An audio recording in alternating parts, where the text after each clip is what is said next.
पहले प्यार का पहला गम, पहली बार है आंखें नम, पहला है तन्हाई का ये मौसम। जब भी ये गीत कानों में घुलकर मेरे दिल में उतरता है तो ज़हन में उस दिन की यादें तैर जाती है। पहली बार दिल टूटा था उस दिन, टूटे कांच की तरह बिखर रहे थे दिल के टुकड़े, और उन टुकड़ों के साथ टूट कर बिखर रही थी मैं। दर्द, तड़प, गुस्सा, बेचैनी, जैसे जाने कितने एहसास जकड़ रहे थे मुझे, और उन सब के ऊपर था वो एहसास जिससे मुझे सख्त नफरत थी, बेबसी का एहसास।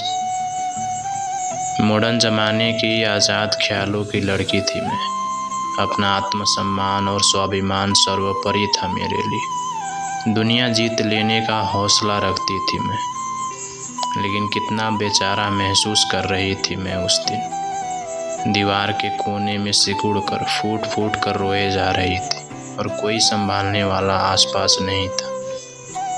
दिन ढलने का एहसास तब हुआ जब सिर उठाकर नमकीन पानी से भरी आंखें खोली और खुद को अंधेरे से घिरा पाया।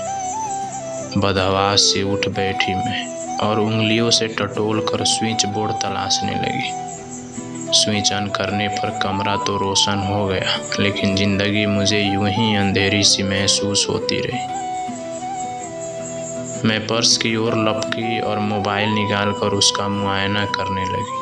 कोई कॉल रजिस्टर नहीं थी, नहीं किसी मैसेज ने मैसेज बॉक्स में दस्तक दी थी। किस शख्स से कॉल या मैसेज की उम्मीद कर रही थी मैं, जो मेरी सारी उम्मीदों को पीछे छोड़ बहुत आगे निकल चुका था। मेरा तो उस दिन ब्रेकअप हुआ था, लेकिन वो तो कब का मूव ऑन हो चुका था। कैसे आस लगा बैठी थी मैं कि वो पूछेगा, ठीक हो ना तुम?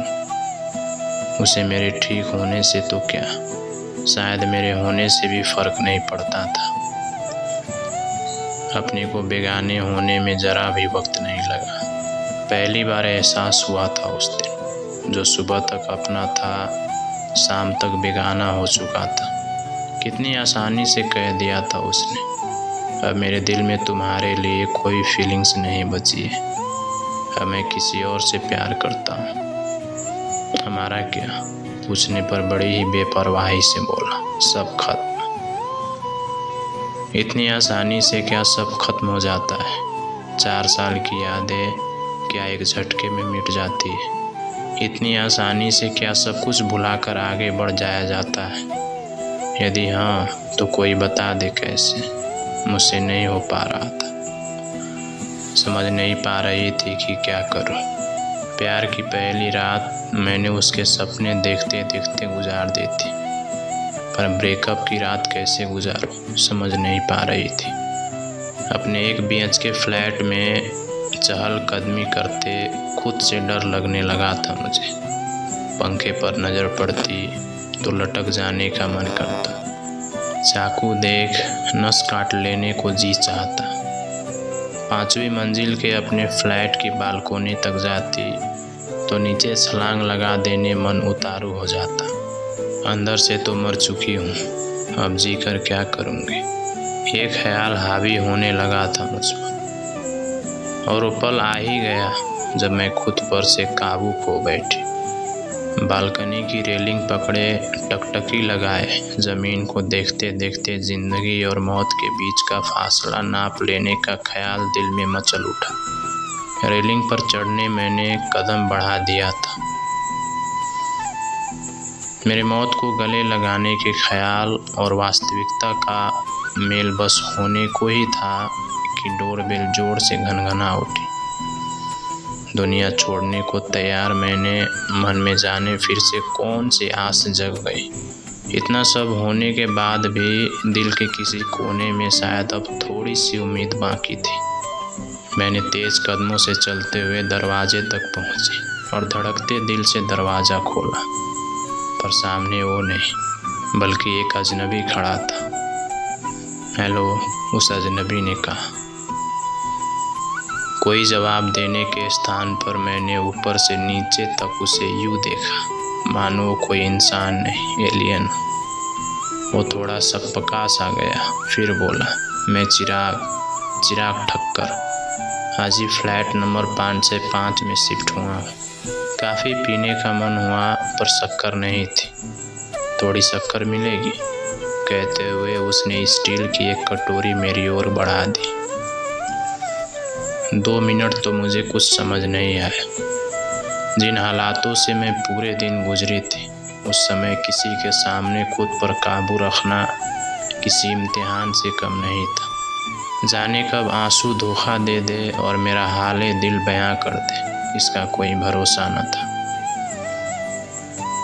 उसने कटोरी मेरी आंखों के सामने नचाई तो खुद को संभालते हुए मैं बोली, श्योर। और उसके साथ से कटोरी लेकर किचन में चली गई। किचन में जाकर सबसे पहले किचन सिंक में अपना चेहरा धोया, अपने बाल ठीक किए, फिर कटोरी में शक्कर भरकर वापस दरवाजे पर आ गई। वो इधर उधर देखता हुआ दरवाजे पर ही खड़ा था।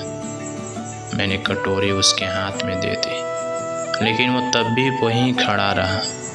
फिर धीरे से बोला, वो क्या है, कॉफ़ी पाउडर भी नहीं है घर पर? थोड़ा सा कॉफ़ी पाउडर मिल जाता तो बड़ी मेहरबानी होती।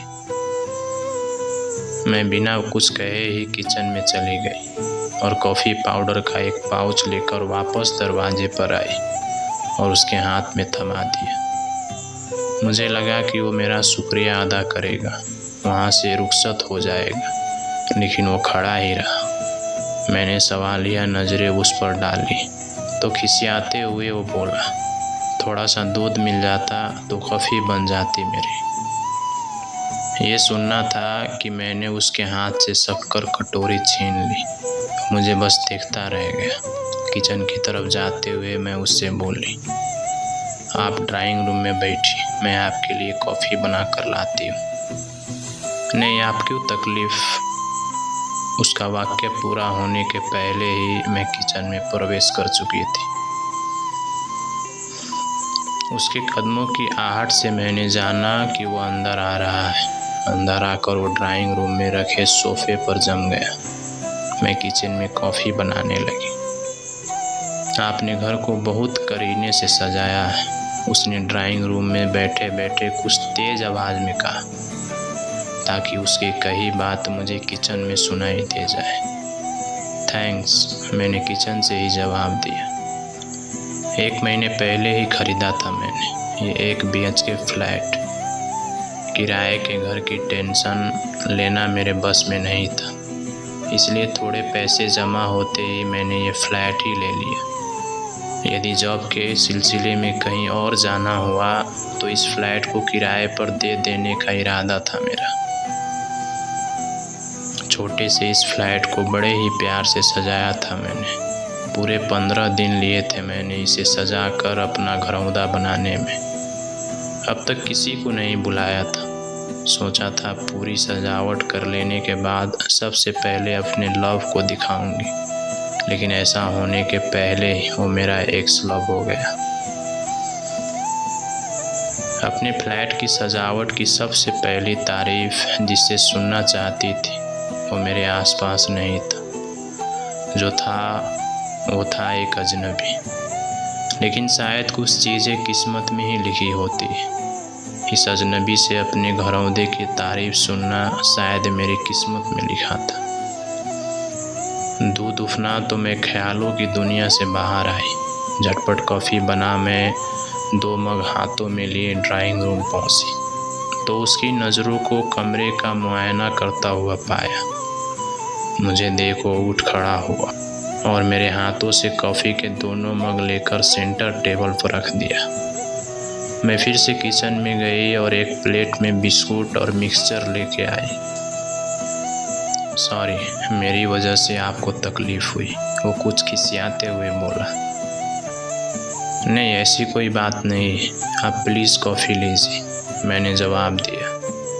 तब तक मैं बाहर से कुछ सहज हो चुकी थी, हालांकि अंदर टूटा दिल अब भी तड़प रहा था। उसने कॉफ़ी का एक घूंट लिया और बोला, अच्छी कॉफ़ी बनाती हैं आप। थैंक्स, मैंने नपा तुला सा जवाब दिया। कुछ देर के लिए हम दोनों के बीच खामोशी छा गई। फिर मैंने ही पूछा, आप कहाँ के रहने वाले? ये एक नए शख्स के सामने एक वाजिल सवाल था। वैसे तो मैं अहमदाबाद का रहने वाला हूँ, पर 2 सालों से मुंबई में ही रह रहा हूँ, उसने जवाब दिया। ओह, तो आपका 11 महीने का कॉन्ट्रैक्ट पूरा हो गया पिछले फ्लैट में? नहीं, मेरा मेरी गर्लफ्रेंड से लव कॉन्ट्रैक्ट पूरा हो गया। घर से निकाल दिया उसने। उसकी आवाज़ में दर्द और गुस्सा दोनों था। एकदम से वो इस तरह की अपनी व्यक्तिगत बात कह गया कि मैं कुछ बोल ही नहीं पाई। लेकिन वो रुका ही नहीं, बस कहता गया। पता नहीं किसी अजनबी से अपने दिल की बात कह देना उसने कहाँ से सीखा था। बड़ी ही आसानी से अपनी बातें कहता चला जा रहा था। मुंबई आया मैं उसी के लिए था। जॉब तो था ही, उसका साथ भी मिल गया था। उसने दूसरा फ्लैट लेने ही नहीं दिया मुझे। कहती थी मेरे दिल के साथ मेरे घर पर भी तुम्हारा हक है। मुंबई में वैसे भी लड़का लड़की के फ्लैट शेयर करने में किसी को कोई प्रॉब्लम नहीं होती। 2 साल तक सब ठीक ही चला, कम से कम मुझे तो ऐसा ही लगता था। फिर पता नहीं क्या हुआ कि 4 दिन पहले उसने ब्रेकअप कर लिया। उसने ब्रेकअप क्या कहा, मेरे दिल में जोर की टिस उठी। आज दिन भर इसी से तो जूझ रही थी मैं, और अब मेरे सामने एक ऐसा इंसान बैठा था जिसके दिल का हाल मेरे जैसा ही था। अब घर उसका था तो लात मारकर बाहर निकाल दिया मुझे। यार, ये ब्रेकअप ने तो मुझे बेघर ही कर दिया। किसी तरह इस सोसाइटी में फ्लैट जुगाड़ा और शिफ्ट हो गया। ब्रेकअप में भी कम से कम 1 महीने का अल्टीमेटम देने का रूल होना चाहिए ना। मुंह उठाया और कह दिया ब्रेकअप। मन तो कर रहा था मुंह तोड़ दो उसका। दूसरा कोई मिला नहीं कि दूध में गिरी मक्खी की तरह निकाल कर बाहर फेंक दिया। उसका गुस्सा उसके तीखे शब्दों के साथ बाहर आ रहा था। मैं बस कॉफ़ी का घूंट गटक रही थी, जो उस वक्त जहर के घूंट के समान लग रहा था। वो लगातार अपने दिल की भड़ास निकाले जा रहा था और इधर मेरे दिल का जख्म हरा हुआ जा रहा था। बहुत प्यार करता था उससे, उसे खुश रखने की हर कोशिश करता था। पता नहीं कहाँ कमी रह गई। सच कह रहा हूँ, भूल नहीं पाऊँगा उसे। जिसके पास गई है उसे वापस छीन लूँगा। मेरा प्यार भी इतना कमज़ोर नहीं है, उसको वापस पाकर ही रहूँगा। वो बड़बड़ाए जा रहा था। उसे वापस पालोगे तो क्या खुश हो जाओगे? खुश हो भी गए तो क्या उसे पहले की तरह प्यार कर पाओगे? बरबसी मेरे मुंह से निकला। मैं खुद हैरान रह गई कि ये मैं कैसे कह गई, और ये भी कि ये मैंने कहा किससे, उससे या खुद से। पता नहीं, कंफ्यूज सा मेरी तरफ देखते हुए बोला। इस पॉइंट पर सोचा ही नहीं, मेरी जगह तुम होगी तो क्या करोगी? मुझे भी पता नहीं था कि मैं क्या करूँगी। मैंने भी कभी सोचा नहीं था। प्यार में डूबा हुआ शख्स ब्रेकअप के बारे में नहीं सोचता, तो उसके बाद के ऐसे सवालों के बारे में क्या सोचता। लेकिन शायद वो इस बात पर सोचने का वक्त था। यार, जिसने धोखा दिया हो, किसी और के लिए आपको छोड़ दिया हो, उससे पहले जैसा प्यार कर पाना थोड़ा मुश्किल होगा, है ना? वो सोचते हुए बोला और मेरी तरफ देखने लगा। थोड़ा बहुत मुश्किल, शायद अपने आप ही फिर से मेरे मुंह से निकल गया। हाँ, शायद बहुत मुश्किल। उसे दूसरे से छीन कर वापस पा लेने पर ईगो ज़रूर सेटिस्फाइड हो जाएगा, लेकिन जो खुशी होगी वो ईगो सेटिस्फाइड होने की होगी, न कि उसे वापस पा लेने की। उसके माथे पर बल पड़ रहे थे और वो सोचता हुआ कहे जा रहा था, और प्यार की टूटी डोर जुटने पर भी एक गांठ तो पड़ ही जाएगी, जो टूटे हुए भरोसे की निशानी होगी। ऐसे में फिर से पहले जैसा भरोसा कैसे हो पाएगा? और बिना भरोसे का प्यार ना कभी खुशी नहीं देगा और ना जिंदगी भर चलेगा। हाँ, ठीक कहते हो। मैं तो उसे पहले जैसा क्या प्यार ही नहीं कर पाऊँगा। कहते हुए वो अपनी जगह से उठ खड़ा हो। मेरा तो डिसाइड हो गया। तुम्हारा? उसे खड़ा देख मैं भी अपनी जगह से उठकर खड़ी हो गई। मैं भी उसे पहले जैसा प्यार नहीं कर पाऊँगी, मेरे मुंह से भी निकला।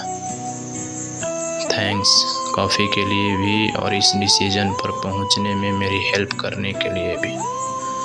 जब उसे प्यार ही नहीं करना है तो रोने से भी क्या फ़ायदा। और वैसे भी उसके दिल में तो मेरे लिए कुछ बचा नहीं है। बचा होता तो यूँ ना छोड़ती। उसके पीछे भागूंगा भी तो क्या हासिल होगा दर्द के सिवा। क्यों? हाँ शायद। लोग कहते हैं तो ठीक ही कहते होंगे कि वक्त सारे जख्म भर देता है। क्यों? हाँ शायद। मुझे नहीं पता था कि क्या होगा और क्या नहीं। किसी को पता नहीं होता दिल का जख्म भरेगा या नहीं, आने वाले दिन कैसे गुजरेंगे। ये सब ऐसे सवाल थे जिनके जवाब भविष्य में छुपे थे। जो जवाब मुझे समझ आ गया था वो था कि जिसने धोखा दिया है उसे पहले जैसा प्यार नहीं कर पाऊंगी, चाह कर भी नहीं कर पाऊंगी। उस चैप्टर को क्लोज कर देना ही ठीक है। ईगो रखकर खुद को तकलीफ देने से क्या फ़ायदा। आसान बिल्कुल नहीं होगा वो सारी यादें भूल पाना, लेकिन अतीत में अटक कर सुकून से जी भी तो नहीं पाऊंगा। सच है अतीत बदला नहीं जा सकता, बस भुलाया जा सकता है। कैसे नहीं पता, पर कोशिश करनी होगी। मैं कोशिश करूँगा तो धीरे धीरे उसे भूल जाऊँगा ना। हाँ, मैंने सिर हिलाते हुए धीरे से कहा। अब मुझे चलना चाहिए। अच्छा लगा आपसे मिलकर। दिल में जो तूफान उठ रहा था वो कुछ तो शांत ज़रूर हुआ है। आपसे न मिलता तो शायद ऐसा हो नहीं पाता। चलता हूँ कहकर वो जाने लगा। मैं उसे दरवाजे तक छोड़ने गई। उसके जाने के बाद अंदर आकर मैं फिर से बालकनी पर गई, लेकिन इस बार मैंने नीचे नहीं देखा बल्कि ऊपर आसमान की ओर देखते हुए भगवान का शुक्रिया अदा किया कि उसने एक अजनबी को भेजकर न सिर्फ मेरी आंखें खोल दी बल्कि खुद के साथ गलत करने से बचा भी लिया। दिल का दर्द जस का तस ही था, इसे सह जाना है। मैंने ये तय किया, कैसे भी किसी भी तरीके से बस सह जाना है, पर न कभी खुद से हारना है न जिंदगी से। थोड़ी देर बालकनी पर खड़े रहने के बाद मैं अंदर गई और वार्डरोब से वो सारे गिफ्ट्स निकालने लगी जो मेरे टूटे दिल को और कचोड़ते हैं। सबको एक कार्टून में पैक किया और पुराने स्टोर के सामानों के साथ डाल दिया ताकि वो कभी मेरी आंखों के सामने न पड़े। फेंकने की हिम्मत उस वक्त तक जोड़ नहीं पाई थी मैं। जब हिम्मत आ जाएगी तब फेंक दूंगी, ये इरादा ज़रूर कर लिया था मैंने। यही सब करते करते देर रात हो गई। नींद तो उस रात आनी नहीं थी, लेकिन मैं बिस्तर पर लेट गई और बस यूं ही आँखों में रात काट दी। दूसरे दिन सुबह सुबह जब चाय बनाने मैं किचन में गई तो नज़र चींटियों की कतार पर पड़ी। वो कतार शक्कर की उस कटोरी तक जा रही थी जिसमें मेरा नया पड़ोसी शक्कर मांगने आया था। उस कटोरी को लौटाने के इरादे से मैं फ्लैट नंबर 505 में गई और डोरबेल बजा दी। दरवाज़ा एक 50 साल के आदमी ने खोला। वहाँ जो भी बात हुई उसके बाद मैं अपने फ्लैट में वापस आ गई। सोफे पर बैठे बैठे उस कटोरी को देखते हुए सोचने लगी कि कल शाम मेरे घर आए लड़के ने मुझसे झूठ क्यों बोला। हैरान कर देने वाली बात थी कि जिस फ्लैट नंबर 505 को उसने अपना बताया था वहाँ न वो कभी रहा था, न रहता था और न ही रहने वाला था। वो क्यों मुझसे मिलने आया था? कौन था वो? ये एक रहस्य बन गया था। अजीब सी उधेड़बुन में उलझे हुए मैं ऑफिस जाने के लिए तैयार हुई और ऑफिस के लिए निकल गई। बिल्डिंग के गार्ड से मैंने पूछताछ की तो एंट्री रजिस्टर में उसका वही नाम लिखा पाया जो कल शाम उसने मुझे बताया था, चिराग ठक्कर। पूरे दिन चिराग ठक्कर की मिस्ट्री मेरे दिमाग में हावी रही। शाम को घर लौटी तो फेसबुक ओपन कर लिया। अपने एक्स को दिल के साथ साथ वहाँ से भी निकाल फेंकना था। करना तो उसे अनफ्रेंड था, लेकिन लाख कोशिशों के बाद भी उसके पेज पर विजिट करने से मैं खुद को रोक नहीं पाई। नई गर्लफ्रेंड के हाथों में हाथ डाले मुस्कुराते हुए उसकी फ़ोटो देख दिल पर सांप लौटने लगा, लेकिन जानती थी कि ये सांप आखिर में मुझे ही डसेगा। बस आखिरी बार तुम्हारी शक्ल देख रही हूँ, मैंने खुद से कहा। जिसके लिए उसने मुझे छोड़ा था, उसके बारे में जानने की जिज्ञासा भी मैं शांत न कर सकी। एक क्लिक में मैं उसके पेज पर थी। उसकी कुछ फ़ोटो पब्लिक फोल्डर में पड़ी थी। स्क्रॉल कर जब मैंने वो फ़ोटो देखनी शुरू की तो एक फ़ोटो पर जाकर मेरी नज़र अटक गई। उस फ़ोटो में उसके साथ एक लड़का नज़र आ रहा था। वो और कोई नहीं बल्कि पिछली शाम पड़ोसी बनकर मेरे घर आया वही लड़का था, चिराग ठक्कर। मुझे समझते देर न लगी कि वो चिराग कौन है। चिराग के पेज पर जाने के बाद वहाँ मौजूद कुछ फ़ोटो ने मेरे शक को यकीन में बदल दिया। लेकिन मेरे देखते ही देखते उस पेज से पुरानी फ़ोटो गायब होने लगी। मैं समझ गई कि वही कर रहा था जो करने मैं फेसबुक पर आई हूँ। मैंने भी फ़ोटो के रूप में मौजूद अपनी पुरानी यादों को मिटा दिया और साथ ही अपने एक्स को अनफ्रेंड और ब्लॉक कर दिया। जैसे ही लॉग आउट करने को हुई तो एक new friend request notification screen पर चमकी। वो फ्रेंड रिक्वेस्ट चिराग की थी। साथ ही एक मैसेज भी आया, मैं तुम्हारा पड़ोसी तो नहीं हूँ, लेकिन दोस्त ज़रूर बनना चाहता हूँ। हम दोनों के दिल का हाल एक जैसा है, टूटा और बिखरा सा। दोस्त बनकर क्या हम एक दूसरे का साथ नहीं दे सकते? मैं सोच में पड़ गई कि क्या दो टूटे दिल एक दूसरे के साथ दे पाएंगे। मैंने फ्रेंड रिक्वेस्ट रिजेक्ट कर दी। मैंने सिर्फ अपने दर्द के कारण किसी से दोस्ती नहीं करना चाहती। हालांकि ये सच है कि दोस्त वह है जिससे दुख दर्द बांट सकूं, लेकिन सिर्फ दुख दर्द बांटने के लिए ही तो किसी से दोस्ती नहीं की जाती। सोच लिया था मैंने कि जिस दिन अपने दर्द से उबर जाऊंगी उस दिन ज़रूर किसी से दोस्ती करूंगी, पर आज नहीं।